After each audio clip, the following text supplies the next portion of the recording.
সুপ্রিয় শিক্ষার্থীরা, Molla Gandhi school and college online ক্লাসে তোমাদের স্বাগতম। আজকে আমি অষ্টম শ্রেণীর বিজ্ঞান বইয়ের ষষ্ঠ অধ্যায়, যে অধ্যায়টির নাম হচ্ছে পরমাণুর গঠন, এই পরমাণুর গঠন অধ্যায়ের আজকের আমার আলোচ্য বিষয় হচ্ছে পারমাণবিক সংখ্যা ও ভর সংখ্যা। এই দুইটা টপিক নিয়ে আলোচনা করব। তো প্রথমেই দেখো পারমাণবিক সংখ্যা। পারমাণবিক সংখ্যাটা কি? কোনো মৌলের অভ্যন্তরের প্রোটন সংখ্যাই হচ্ছে সেই মৌলের পারমাণবিক সংখ্যা। তাহলে কি কোনো মৌলের অভ্যন্তরের প্রোটন সংখ্যাই হচ্ছে পারমাণবিক সংখ্যা। মনে করো এটা একটা পরমাণু, পরমাণুর কেন্দ্রে থাকে কি নিউক্লিয়াস, আর ইলেকট্রন সমূহ চারদিকে ঘুরতেছে। নিউক্লিয়াসের মধ্যে আমরা কি থাকে জানি, নিউক্লিয়াসের মধ্যে থাকে প্রোটন আর নিউট্রন, আর ইলেকট্রন সমূহ ঘুরতেছে। এখন প্রোটনের কি চার্জ? প্রোটনের হচ্ছে পজিটিভ চার্জ, ইলেকট্রনের হচ্ছে নেগেটিভ চার্জ, আর নিউট্রনের কোনো চার্জ নেই। এখন এই যে পরমাণুর অভ্যন্তরে যে নিউক্লিয়াস, এই নিউক্লিয়াসের ভিতরে যে প্রোটন সংখ্যা, এই প্রোটন সংখ্যাটাই হচ্ছে আসলে সেই মৌলের পারমাণবিক সংখ্যা। এখন মনে করো এখানে প্রোটন সংখ্যা আছে 5টি, আবার ইলেকট্রন সংখ্যা মনে করো আছে 3টি। তাহলে কি হবে? প্রোটন সংখ্যা বেশি হয়ে গেল আর ইলেকট্রন সংখ্যা এখানে প্রোটন সংখ্যা 5টা, ইলেকট্রন সংখ্যা 3টা। তাহলে প্রোটন সংখ্যা বেশি হয়ে গেল, ইলেকট্রন সংখ্যা কম হয়ে গেল, অর্থাৎ পজিটিভ চার্জ বেশি হলো, নেগেটিভ চার্জ কম হয়ে গেল। তাহলে পজিটিভ চার্জ যদি বেশি হয় তাহলে কি এটা মৌল হবে না, কারণ পরমাণুর ধর্মই হচ্ছে আধান নিরপেক্ষ থাকা, অর্থাৎ চার্জ শূন্য থাকা। অর্থাৎ তাহলে যদি এখানে প্রোটন 5টা থাকে তাহলে এখানে ইলেকট্রনও 5টা থাকতে হবে। তাহলে কি হবে? পরমাণুসমূহ আধান নিরপেক্ষ হবে। তো দেখো আমরা কি পারমাণবিক সংখ্যা শিখলাম। তাহলে পারমাণবিক সংখ্যা কি? পারমাণবিক সংখ্যা যা, তাহলে প্রোটন সংখ্যাও তাই। তাহলে কোনো মৌলের অভ্যন্তরের প্রোটন সংখ্যাই হচ্ছে সেই মৌলের পারমাণবিক সংখ্যা। তাহলে পারমাণবিক সংখ্যা আর প্রোটন সংখ্যা একই জিনিস। এখন আবার বললাম যে প্রোটন সংখ্যা যতটি থাকতে হয়, কিছুক্ষণ আগে চিত্রে দেখাই দিয়েছি যে প্রোটন সংখ্যা যতটি থাকে, অর্থাৎ পরমাণুর ভিতরে যতটি প্রোটন থাকে ততটি ইলেকট্রনও থাকে। তাহলে প্রোটন সংখ্যা সমান সমান আবার ইলেকট্রন সংখ্যাও লেখা যায়। আমরা লিখতে পারি প্রোটন সংখ্যা সমান সমান ইলেকট্রন সংখ্যা। অর্থাৎ কোনো মৌলের প্রোটন সংখ্যাই হচ্ছে ওই মৌলের পারমাণবিক সংখ্যা, আর যা প্রোটন সংখ্যা তাই ইলেকট্রন সংখ্যা। এই কথাটা তোমরা মনে রাখবে। এখন দেখো ভর সংখ্যা বা নিউক্লিয়ন সংখ্যা, এটা নিয়ে আলোচনা করব। দেখো কোনো মৌলের প্রোটন ও নিউট্রন সংখ্যার যোগফলই হচ্ছে ওই মৌলের ভর সংখ্যা। কোনো মৌলের প্রোটন ও নিউট্রন সংখ্যার যোগফলই হচ্ছে ওই মৌলের ভর সংখ্যা।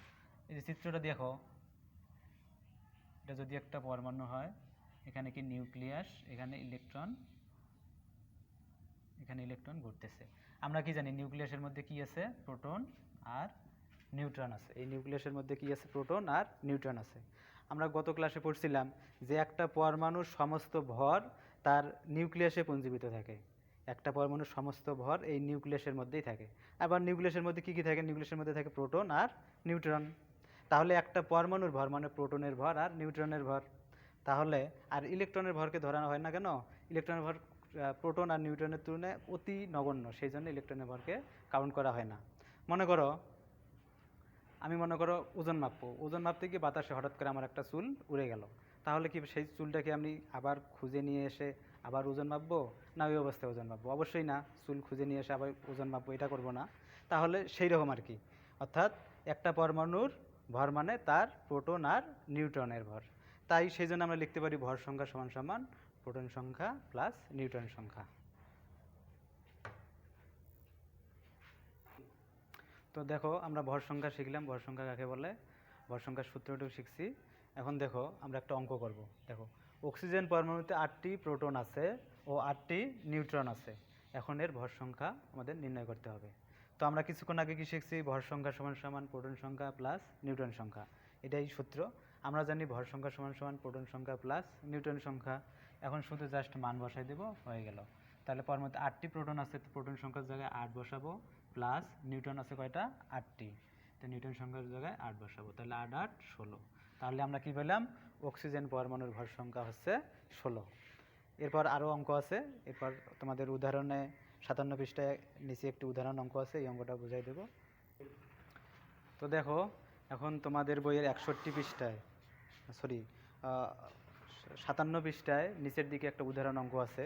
অঙ্কটা হচ্ছে এরকম: কোনো একটি মৌলের পারমাণবিক সংখ্যা হচ্ছে 17 ও ভর সংখ্যা হচ্ছে 35, ওই মৌলের একটি পরমাণুতে কয়টি ইলেকট্রন, প্রোটন ও নিউট্রন আছে? তাহলে ইলেকট্রন, প্রোটন এবং নিউট্রনের সংখ্যা চাইছে।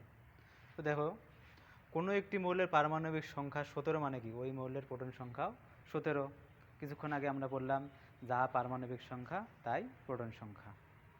তাহলে কি কোনো একটি মৌলের পারমাণবিক সংখ্যা 17 মানে ওই মৌলের প্রোটন সংখ্যাও 17। তাহলে কি পেলাম আমরা? প্রোটন সংখ্যা পেলাম 17।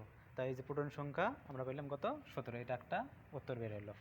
আবার দেখো, কোনো একটি মৌলের প্রোটন সংখ্যাই হচ্ছে ওই মৌলের ইলেকট্রন সংখ্যা, অর্থাৎ কোনো একটা মৌলে যতটা প্রোটন থাকে ঠিক ততটি ইলেকট্রনও থাকে। তাহলে প্রোটন সংখ্যা আর ইলেকট্রন সংখ্যা সমান। তাই আমরা বলতে পারি প্রোটন সংখ্যা যদি 17 হয় তার মানে ইলেকট্রন সংখ্যাও 17। এখন আমরা বের করব ভর সংখ্যা। দেখো, আমরা প্রোটন সংখ্যা, ইলেকট্রন সংখ্যা বের করলাম, এখন বের করব নিউট্রন সংখ্যা। তো আমরা কি জানি? আমরা জানি ভর সংখ্যা সমান সমান কি? প্রোটন সংখ্যা প্লাস নিউট্রন সংখ্যা। তো এটা যদি আমরা এখন প্রতিসাম্য বৃদ্ধি করি তাহলে এটা এদিকে আসে, এটা এদিকে যায়। তাহলে কি হবে? প্রোটন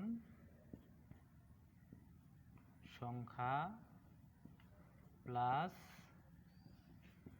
নিউট্রন সংখ্যা সমান সমান ভর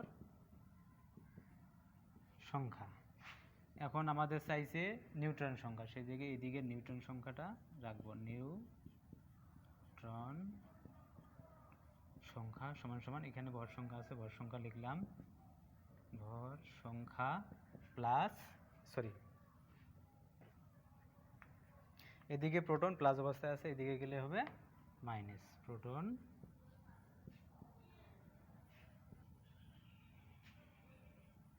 সংখ্যা। এখন আমরা মান বসাই দেব। ভর সংখ্যা কত দেওয়া আছে? অঙ্কের মধ্যে দেখো ভর সংখ্যা দেওয়া আছে 35। তো 35 বসাইলাম, বিয়োগ প্রোটন সংখ্যা আমরা কত পাইছি?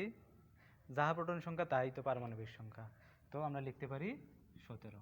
বিয়োগ করলে থাকে 8, 1। তাহলে এখান থেকে আমরা পাইলাম কি? নিউট্রন সংখ্যা হচ্ছে 18টি। তাহলে এই অঙ্ক থেকে আমরা কি পেলাম?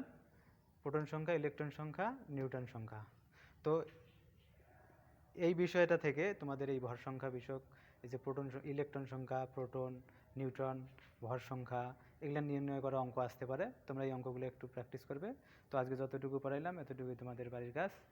তো আমাদের ভিডিও দেখার জন্য তোমাদের ধন্যবাদ সবাইকে।